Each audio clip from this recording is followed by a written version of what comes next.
കോയമ്പത്തൂർ വരെ പോവാണ്. അനിയത്തിയുടെ എക്സാം ആണ് അവിടെ. അട്ടപ്പാടി വഴിയാണ് ഞങ്ങൾ പോകുന്നത്. ഇപ്പം ആനമൂളി എന്ന സ്ഥലം കഴിഞ്ഞു. രാവിലെ 5 മണിക്ക്, ഞങ്ങളുടെ വീട് പാണ്ടിക്കാടാണ്, അവിടെ നിന്ന് ഇറങ്ങിയതാണ്. ഇപ്പോൾ സമയം 8 മണിയാവുന്നു. ഇവിടുന്ന് 33 കിലോമീറ്ററാണ് സൈലൻറ്റ് വാലിയിലേക്കുള്ള ഡിസ്റ്റൻസ് കാണിക്കുന്നത്. അവിടെയൊക്കെ പോകണം എന്നെങ്കിലും. ഇന്ന് എക്സാം ആയതുകൊണ്ട് അവിടെ എങ്ങും പോകാൻ ടൈമില്ല. ഉച്ചയ്ക്ക് 2 മണിക്ക് നമുക്കവിടെ എക്സാമിന് അവിടെ കയറണം. ഈ വഴിയല്ലാതെ പാലക്കാട് വഴി കോയമ്പത്തൂർക്ക് പോവാം. ഇത് 15 കിലോമീറ്റർ കുറവാണ് ഈ വഴി കാണിക്കുന്നത്. പക്ഷേ വളവും തിരിവും കയറ്റവും എല്ലാം കൂടെ സമയം കൂടുതലാവും.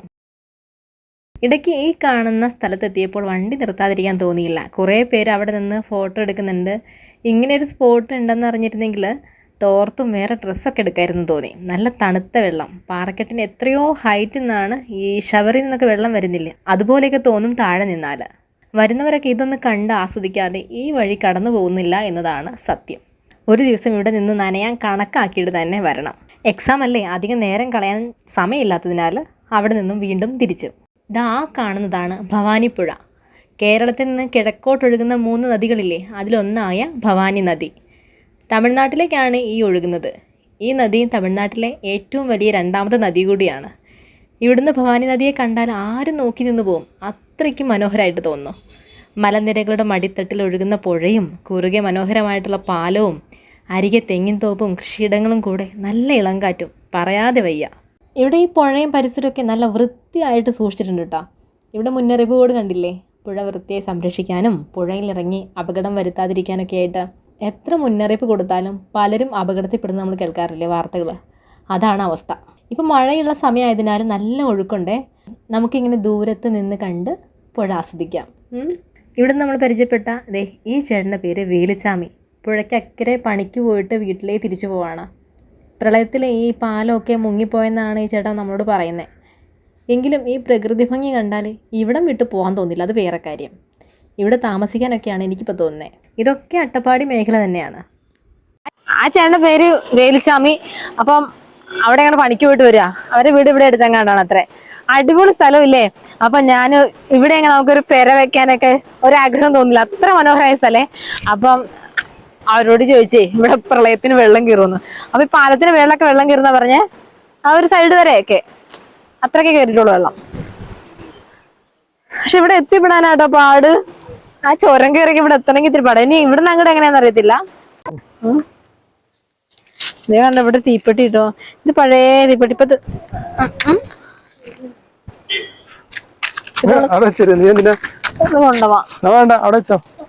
തീപ്പെട്ടി അല്ലേ? ഇതെടുത്ത് കുഴപ്പമൊന്നുമില്ല. എന്താ ഇതെന്താ വെറുതെ കിട്ടി സാധനം എടുക്കാൻ പാടില്ല? ചിലപ്പോ തീപ്പെട്ടി ഇപ്പുറത്തെ വേറെ എന്തെങ്കിലും ഉണ്ടെങ്കിലോ എണ്ണ തിരിയോ ഇനി വയ്യ. അല്ലെങ്കിൽ കൂടോത്രം കൊണ്ട് പെൻഷന് മറന്നതായിരിക്കും. അവിടെ വെറുതെ ഓടോ. പോത്തെ രണ്ടും കൊള്ളാം. ആന്റിയും കൊള്ളാം, മോളും കൊള്ളാം. വെറുതെ കിടന്ന് പായ. ആര് ഫസ്റ്റ് പോയാലും കാര്യമൊന്നുമില്ല, ഡ്രൈവർ തന്നെ. അതെ, ഒരാളും കൂടി കയറിയാലേ വണ്ടി എടുക്കുള്ളൂ. ഡ്രൈവർ ആരാന്നേ? ടാറ്റ താടി, ആരെങ്കിലും ടാറ്റ എടുത്തേ. അങ്ങനെ വീണ്ടും യാത്ര. ഇത് കോയമ്പത്തൂർ ഹൈവേ. നല്ല അടിപൊളി റോഡ് കണ്ടില്ലേ? കേരളം വിട്ടപ്പോഴാണേ നല്ല റോഡ് കണ്ടു തുടങ്ങി. 2 സൈഡും നിറയെ പൂക്കളും കൃഷിയിടങ്ങളും. എവിടെയും ഒരു വൃത്തികേടും കാണാനില്ല.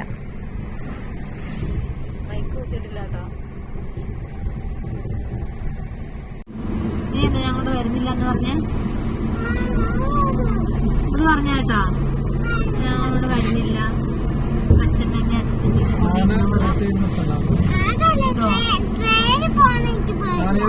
അങ്ങനെ പിന്നിലെ സീറ്റിൽ കണ്ടില്ലേ, ചക്കര പഠിച്ച് ഉറങ്ങിയും തോന്നണം. അച്ചു ഇതേ പതുക്കെ മുന്നിൽ സീറ്റ് പിടിക്കുകയും ചെയ്തു. അവൾ കാഴ്ച കണ്ടിരിപ്പാണ്. അവധി ആയതുകൊണ്ട് ക്ലാസ് ഇപ്പം ഇല്ല. അപ്പം കൂടെ പോരാൻ പറ്റി. അതെ, ഗുഡ് മോർണിംഗ്. അങ്ങോട്ട് നോക്ക്, സ്ഥലമൊക്കെ നോക്കി കാണാൻ. നോക്ക്, ഇതൊന്നും വിളിച്ച് കാണിക്കണ്ടായിരുന്നു അല്ലേ? റെസ്റ്റോറന്റ് തുറന്നിട്ടുണ്ടോ? Cafe open. അങ്ങനെ റെസ്റ്റോറന്റ് പേരാണോ? അല്ല, ഓപ്പൺ കഫേ. അപ്പൊ അവർ അടയ്ക്കുമ്പോ ഈ ബോർഡ് എടുത്ത് മാറ്റുമോ? അടിപൊളി റെസ്റ്റോറന്റ്, എല്ലാ സംഭവം ഉണ്ട് കേട്ടോ. ഇതൊരു റെസ്റ്റോറൻറ്റിൻ്റെ മുൻവശമാണ് കേട്ടോ, നമ്മൾ വണ്ടി സൈഡാക്കിയേ. അവിടെ റെസ്റ്റോറൻറ്റിൻ്റെ മുൻവശത്തായിട്ട് ഒരു ആൽത്തറയും പ്രതിഷ്ഠയൊക്കെ കാണുന്നുണ്ട്. നല്ല കാറ്റടിക്കുന്നുണ്ട് ഇവിടെ. വിക്രമാദിത്യനും ഏതാണെന്ന് പറഞ്ഞാലേ ഇവരവസ്ഥ കണ്ടില്ലേ? എന്തിനും ഏതിനും അവിടെ പോണ്ട, പോര്. വെറുതെ കിടന്ന് പായാണ് ദേവിയെ. ആ പോകുന്ന ബസ് കോഴിക്കോട്ടേക്കുള്ള ഫാസ്റ്റ് പാസഞ്ചർ ബസ്സാണ്. ഈ റൂട്ടിലൊക്കെ ബസ് യാത്ര നല്ല ചില്ലായിരിക്കും. ഈ സ്ഥലത്തിൻ്റെ പേരെന്താന്ന് ആ റെസ്റ്റോറൻറ്റിലെ ചേട്ടനോട് ഞങ്ങൾ ചോദിച്ചു. മങ്കര, അങ്ങനെയാണ് ഈ സ്ഥലത്തിൻ്റെ പേര്. മാങ്കര.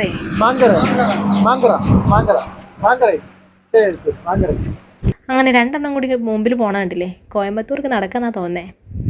പിന്നെ എന്തായാലും ഇതാ വീണ്ടും ഞങ്ങൾ കോയമ്പത്തൂർക്ക് യാത്ര തുടങ്ങി. പിന്നെ കേരള വണ്ടി ഞങ്ങൾ പോവാട്ടോ, നിങ്ങൾ നടക്കുമല്ലേ?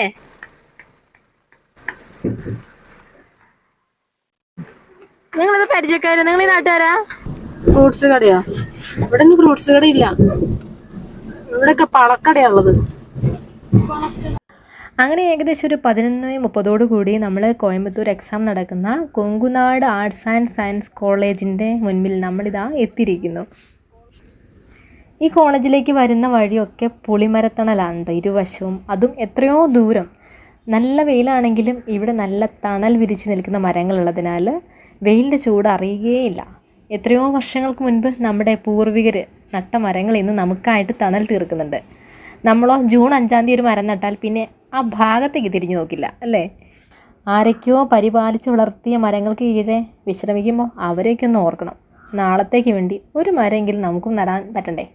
ചോറ് കഴിക്കാൻ 10 മിനിറ്റ് കൂടി സമയമുണ്ട്. അവിടെ ഫുഡ് ആവുന്നേ ഉള്ളൂ. ഈ ഹോട്ടലിനകത്ത് ഫുഡ് കഴിക്കുന്നത്. ഇത് ഇവിടുത്തെ കോളേജിന്റെ തൊട്ടടുത്തുള്ള ഒരു റെസ്റ്റോറന്റ് ആണ്. എടി നീ ഇപ്പൊ ചോറുണ്ണാനല്ല, നീ ബിസ്ക്കറ്റ് ചോറുണ്ണോ? മതി മതി മതി. അല്ല ഒരു 2 കൂടെ ഉണ്ടായിരുന്നല്ലോ. പ്രോസസിംഗിലാ. ഈ ഗ്രൈൻഡർ ഞങ്ങൾ ഓഫാക്കാറില്ല. ഈ ഗ്രൈൻഡർ എപ്പോഴും ഓൺ ആയിക്കൊണ്ടേയിരിക്കും. ഈ പച്ചരിച്ചോറ് കഴിക്കോടി?